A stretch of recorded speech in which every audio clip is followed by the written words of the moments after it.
Celebrating entrepreneurs and creativity. Talking business, pleasure, real life get together. Join us here. Hello, listeners, and thank you for coming back and tuning into the Creative Entrepreneurs podcast. You guys know how we do it, where we turn creativity into careers and passion into profit.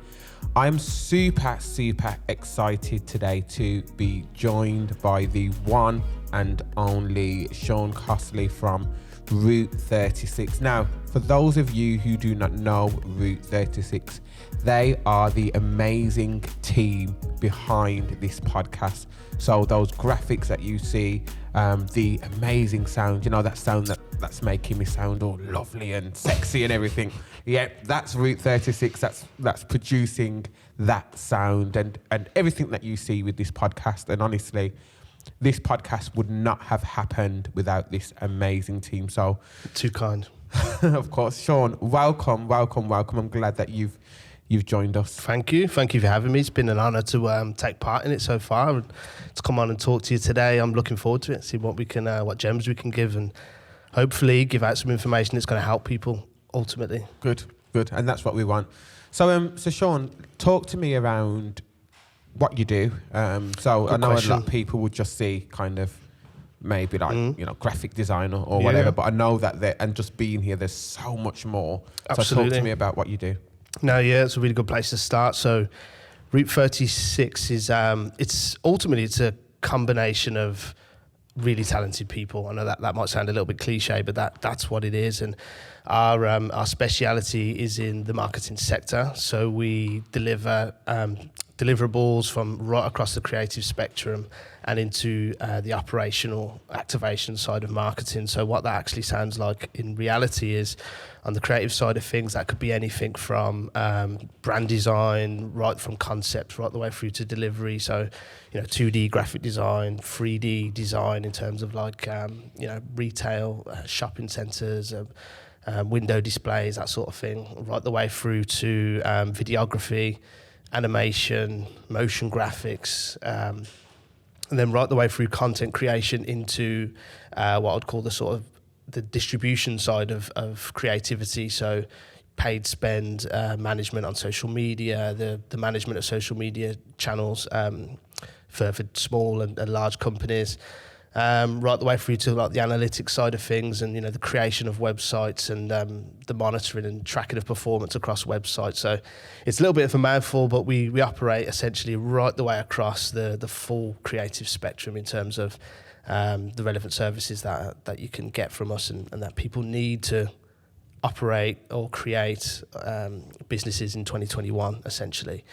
And then the execution side of things is what I would describe as like on the activation side of things. So a lot of marketeers need the ability to distribute and purchase point of sale items and get all of this material delivered to stores in a really clean and organised fashion, and that's one of our key USPs here at Route 36. So half of our team is split onto what we call the logic side of the business, and they specialise in deeply understanding the layout and the spatial requirements of retail estates.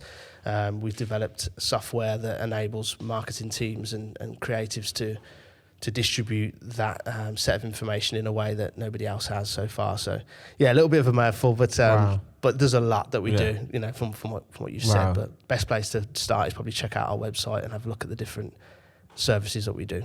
Wow, that's incredible. And I know that you just what you've mentioned there is just a breadth of things that you do. And I kind of want to, why Route 36? What's that name about? Like, where did that come from?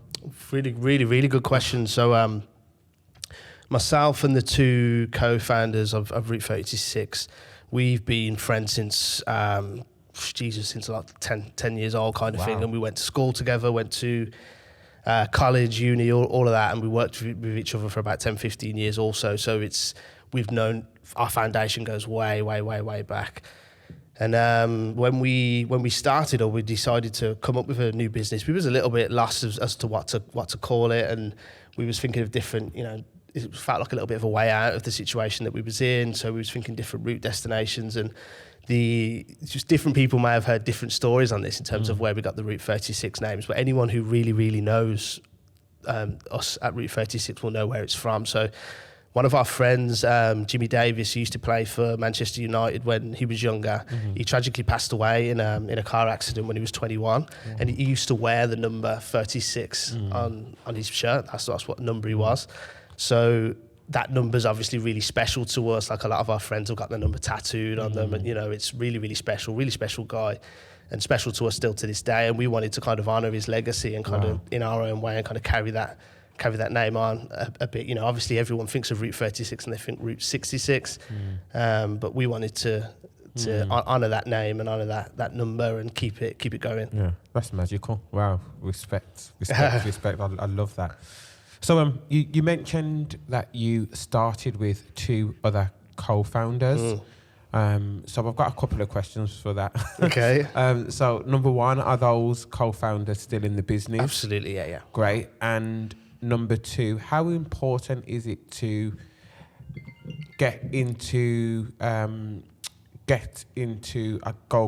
business with people that you know and trust, and what are the kind of things? So say, for example, someone wants to start their business and they want to start it with somebody else, whether it's a friend or a family member or something. What are the kind of like tips that you would give them? What should they be doing or thinking about when they're looking to kind of do a joint venture with somebody else? Very, very, very good question. Now, I remember, so shout out to the Rossiter brothers, because they're the 2 guys who we're talking about. Like I say, Joe was been my best friend since we was like 10, 11, and Jack's Joe's younger brother, and we've grew up together. So one of the things I would say, if you're considering starting a business with somebody else, first and foremost is trust. And you need to be able to trust these people or whoever it is you're going into business with in a way deeper than I can ever explain, if that makes sense. As in, because what business does, it brings out the best and the worst in everybody. And you need to be able to understand that when times get tough, or when the chips are really down, you deeply understand that person who you get into business with, because money gets involved.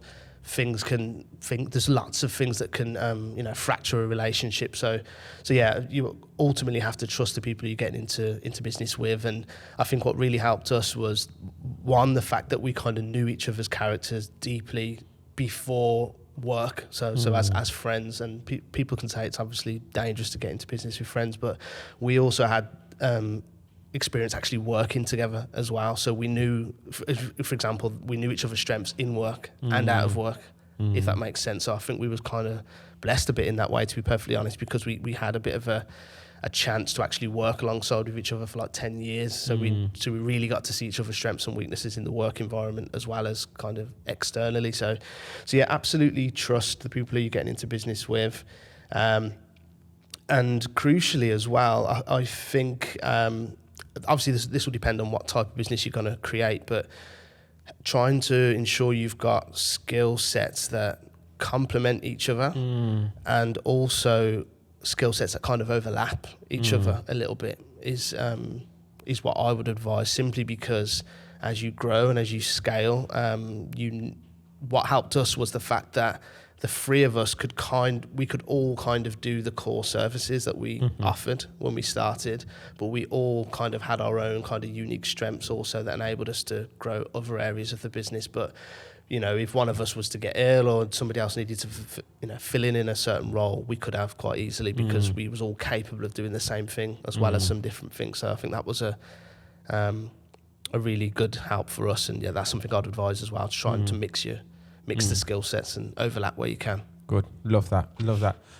Some of the other things that I would probably kind of add on to that is, where possible, make sure you've got a working agreement, just listing out like different roles and different responsibilities and who's doing what and who takes what, and because it's so important. Absolutely. And you know what, it's just really, really good point, because those type of things, and I think this is because, I think why we were so lucky is because we deeply trusted each other so much. Those things we really didn't even have to think about. as in, is it going to be equal shares or this, that, and those things that could easily get, you could fall out over quite quickly. But you're absolutely right. Like as advice to people kind of getting into business, document these things. It's really important. 100%. You don't want it to, to be any misunderstandings. Looking back, I think it's the fairest way to do it. Yeah, and the last thing that I would probably say as well is therapist. Like when you going into business with someone, it's like a relationship. It's like you're literally, going into business and spending most of your time with that person, and there's going to be disagreements. There's going to be different viewpoints, and it's about how do you respect and respectfully work towards different viewpoints and that diversity of thought and move forward. And one of the things that I've learned is having a therapist at some point to help you talk with one another and just work things out. And I know a lot of business people who have got joint ventures with each other has therapists to help those relationships, and it actually really works. So that's a tip that I would probably give as well. I might have to take that one on. Get someone to get us to talk to each other. But no, it's lovely that you actually grew up with a set of friends, and that then you decided that you was going into business with them and creating, this route, this 36, this beast that we see today. And I think a lot of people would really underestimate kind of the operation that you're running. Absolutely. Just speak to us about some of the clients that you've worked with, and that's it's true. Like, just following on from the point you were saying, we're not too kind of overstated, if I'm honest. We like to kind of operate under the radar a little bit, and not today. We're coming out. We are coming out today. Absolutely, yeah. But we don't shout too loud. And I think that's a bit of a reflection in our characters, believe it or not.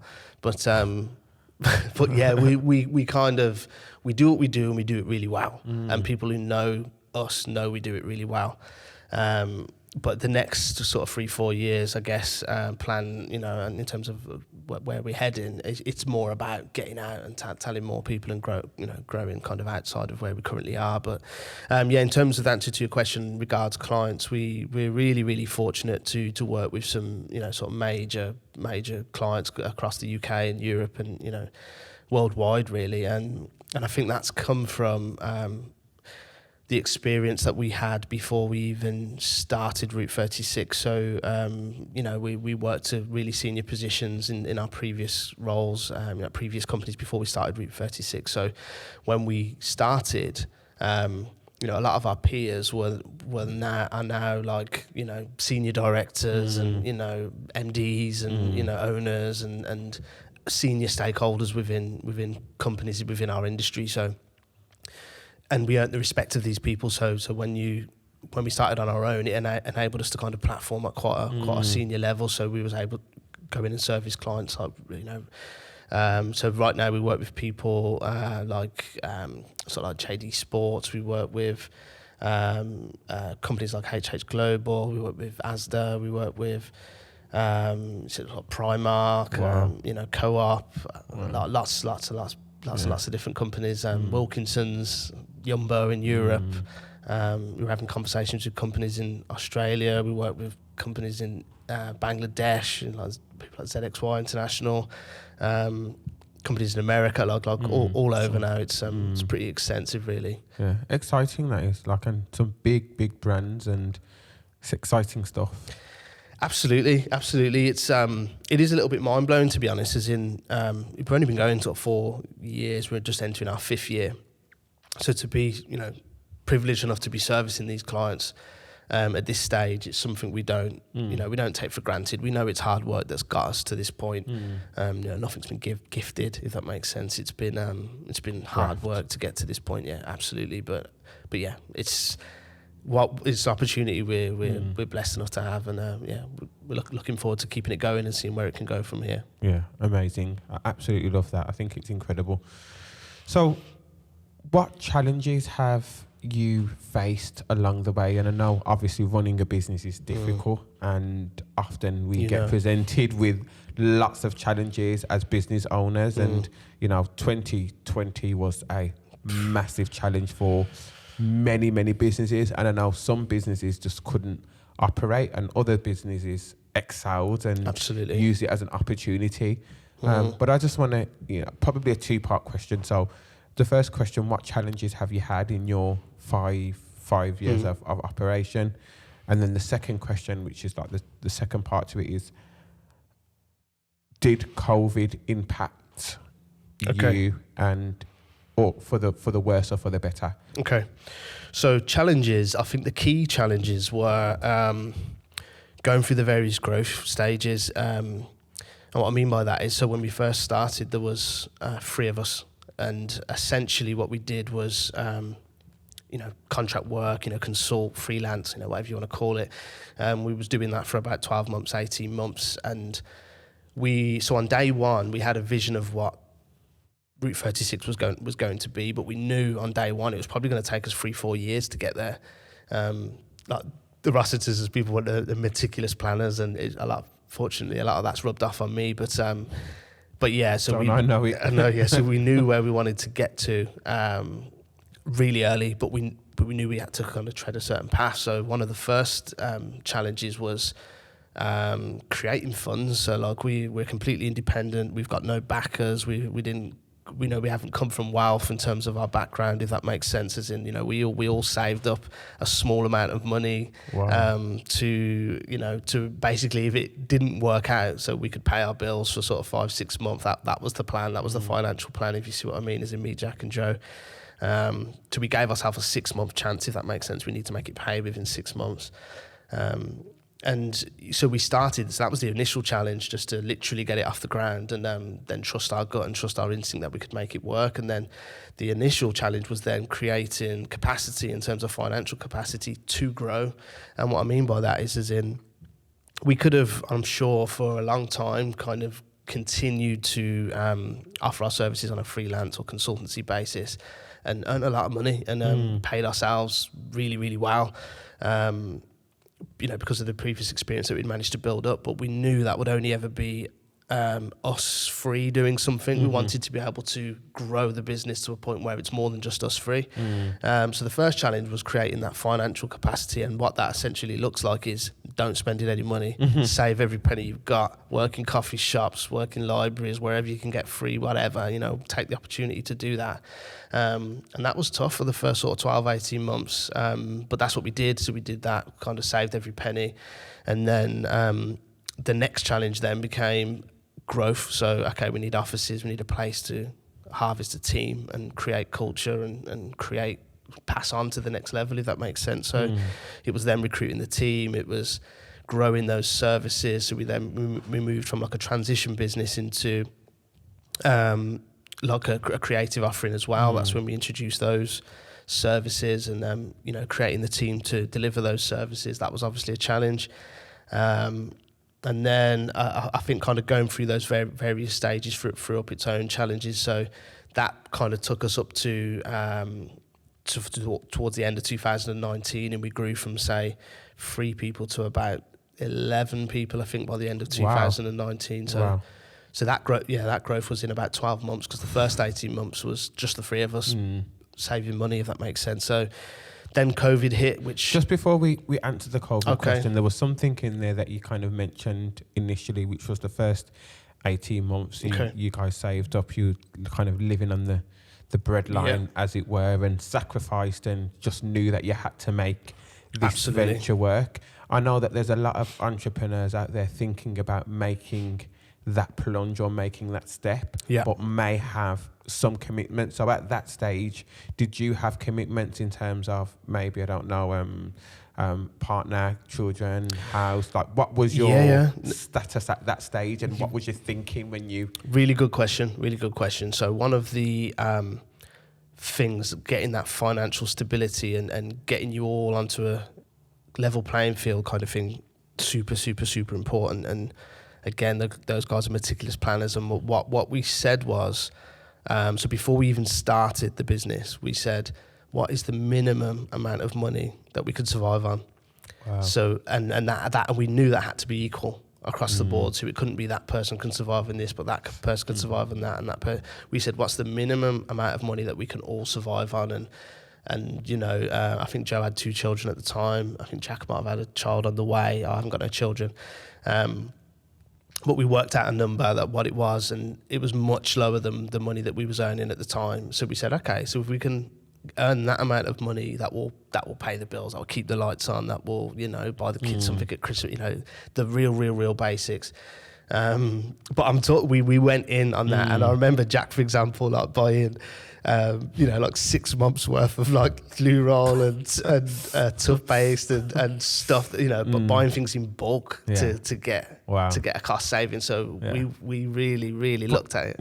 But that's such an important point. Like, I think when you are going into business, or if there's any listeners thinking about going into business, you have to do your personal budgets, and you have to work out what is the minimum spend that I can live off, so to speak. It's essential. It's essential because you need to know what your outgoings are and what your incoming is, and what your income's going to be variable. But if you can control what your outgoings are, that's a very, very good place to start. So, you know, literally, like I remember the guys selling cars, and we downgraded in terms of cars. So I need to get rid of this and get rid of that, and just completely shed anything that wasn't essential, and then saved money. So 2 things. So we got our outgoings down to an absolute minimum, and we then worked out, you know, what that value we needed to earn to kind of keep it going.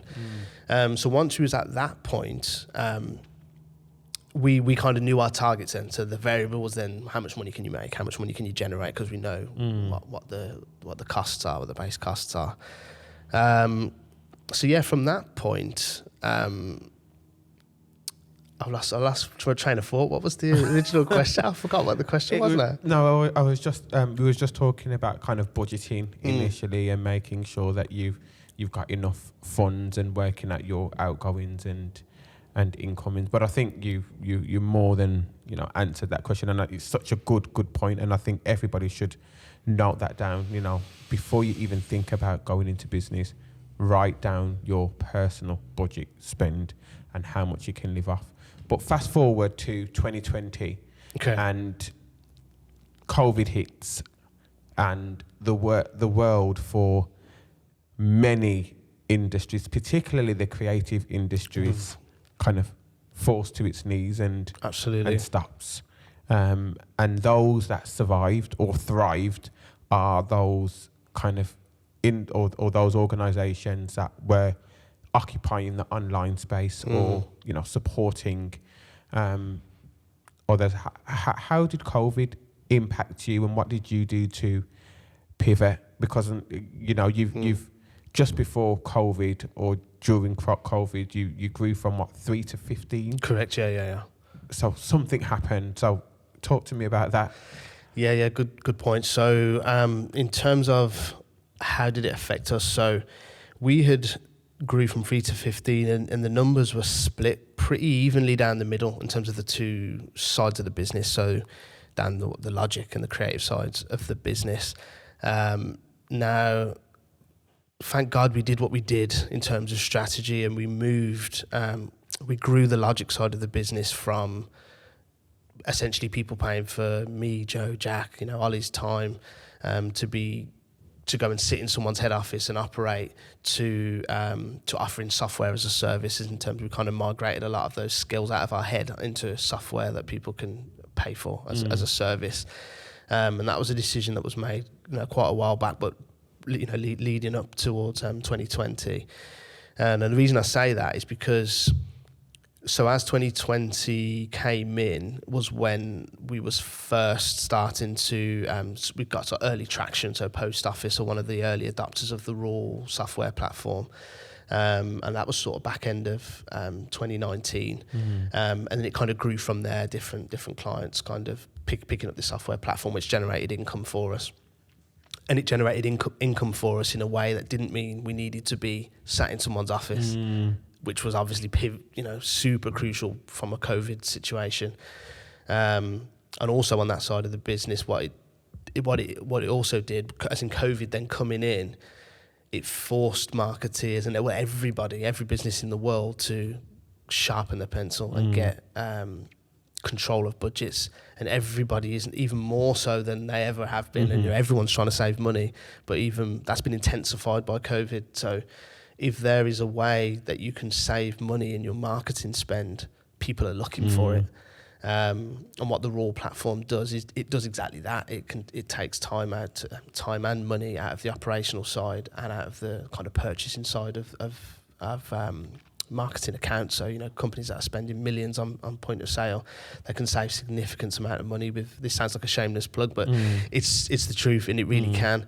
And the reason why I'm saying that is we see an uplift in the amount of, because of COVID, people trying to save money, they was looking for tools that would save them money. And that created a need for the software that we was actually providing. So we've seen an uplift on that side of the business, while we've seen a downturn on the creative side of the business, because the creative side of the business that was hit the most hard, as in events were closed. So a lot of our videographers and, you know, animators and people that were out either, you know, shooting film on set, you know, on location, or in offices or wherever, that side of thing was hit most hard because no one could interact, no one could get close to each other. You know what? What's funny actually, because obviously I've known you for some time now, and we've worked together on many projects. And there was the one project literally just before COVID. We were working on doing, I think it was the Chamber Awards. That's and right. We were working like literally. We were, you know, you guys were sorting out all the digital presentation for us. It was going to be an amazing performance that we were going to do in front of 1,400 people at the ICC, you know, and we all had it all planned out. And I think the performance was on the Thursday, and we've been working on this for probably the last, I don't know, a month prior. Yeah, about 4 weeks. And then I think it was on the Monday they phoned and was like, this performance isn't happening on Thursday. And we were like, what? And I just remember calling you saying, oh, it's not happening. It's not happening. And what's interesting now is we'll probably end up doing the performance in 2022. But that's crazy. What we had planned and the stuff that you've done for 2020 is probably now outdated. Of course. Like, the world has moved on that so quickly, but in the same sentence, stood still. But on a digital landscape, the world has kind of just moved on because we were forced to do it so quickly, that what we probably had planned, we probably would need to rethink. So I just think for me, like, it just highlights how the creative industries, in terms of kind of like your events and you know, all the stuff that you would do to support events and that industry was just completely wiped out just like that. Yeah, completely wiped out. So if you think you know, an event that goes on, it will create need for photographers, for videographers, for events planners, for, you know, there's so many, you know, careers that get put on hold, I guess, or agencies that get put on stop when that event can't happen. And it's the same thing for, like I say, a lot of our customers are brand side, you know, or retailer led. And it's the same thing, you know, when people can't go out and spend money in store, that just turns everything off. So yeah, it was a tough time on that side of things, and and slowly then things started to come back to life, as in, you know, what we was able to do, you know, in terms of like COVID restrictions and what have you, slowly got lifted, and we was able to offer different services. But just going back to one of your earlier sort of points, and like how did we pivot? So there was a few things we did during that period. So obviously, you can only control what you can control. And one of the things we realised was people were just, even if you could operate in a COVID safe way, emotionally, I don't think people were ready to operate in a COVID safe way.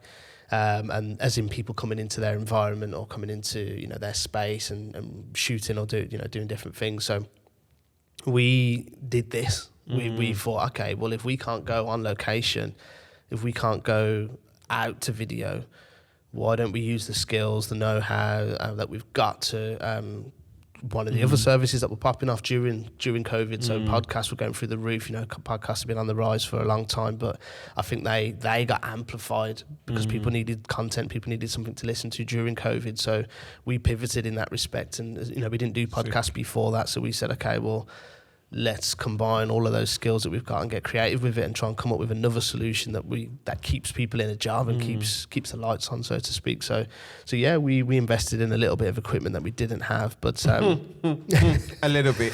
yeah, and use the space. So what that's created is a place that other people can come to if they're not comfortable with people coming to them. Now we're doing podcasts. Well, that brings me on to my next point, which is collaboration. And we both know that collaboration is huge, and it's part of the reason why we're both kind of sitting here today. And just kind of, I remember actually first kind of coming into contact with you. I remember like putting out a tweet, I love Twitter, just asking for a videographer or a team that can support some of the stuff that I was doing. And Casey Bailey, shout out Casey, message saying, Route 36, you'll look no further. So I was thinking, what's Casey, what's talking about I'll look no further? Like, it's a bit cocky, isn't it? But I remember just calling you initially, and just immediately it was just like you was inside my head. You just knew like what I was thinking and what I wanted. So we've since worked on a few various other projects. You've done stuff for Candy Girl. You kind of did all the kind of graphics for, APAA's event, which was insane. Like, everyone was like, nah, the graphics were just out of this world. And then we kind of discussed, obviously, collaborating on this podcast. And listeners, I've got to be honest, like, when I first wanted to do this podcast or was going to do it, I was like, the best thing for me to do, because I'm not really sure about the production side, is to collaborate with somebody who gets me, who understands me, and who probably knows kind of what I want to achieve. And I gave Sean a call, and we sat down and we discussed about how this collaboration would look, and how we can support each other. And of course, you came on board. Here we are. Now, I'm going to be honest. Like, I thought it would just be a couple of mics, a DSLR camera, just watching us, and like we'll put it on a platform, and that will be it. But you have like blown my expectations completely out the water. Like, I'm talking the space in itself. Like, if you listeners can see this space, and I'm hoping that we'll do something to help you to push it. See the space. But if you can see the space, it's incredible. And anybody that comes into the space is always wow. And just blew me away. And then the equipment. Thank you, appreciate it. The equipment is incredible, and we're not even going to speak about the critical planning just yet. we'll come on to that. We'll come on to that. But it's just the detail and the project management and just the whole thing has made me super gassed about this podcast. And that's what we do, man. Appreciate it. So just going back to the question, like, how important is collaboration to you and to the business? It's super, super, super, super important, because, what do they say? Collaboration is the new innovation kind of thing. It's there's not too many ways to innovate these days. You've got to be really, really on it to come up with something genuinely new. But yeah, collaboration is absolutely, it's critical. And not only do we look for, like-minded people, businesses, to collaborate with, and, if we can help each other out, it's amazing. It's obviously win-win. I think it's like you have to embody that as a business as well. So it's one of our key, core values kind of thing in terms of collaborating. So it's super important to us, isn't individually as a team within the company, collaborating with people outside the company. To be honest, I don't see how you can get on too well without collaborating these days, because not everybody can do everything. And I think everybody who says they do everything is there's a maybe, but yeah, I think true collaboration is what everyone's trying to achieve. What I would say is find the right people to do it with, and the Definitely. people that complement your skill sets or the gaps that you've identified. Together, join us.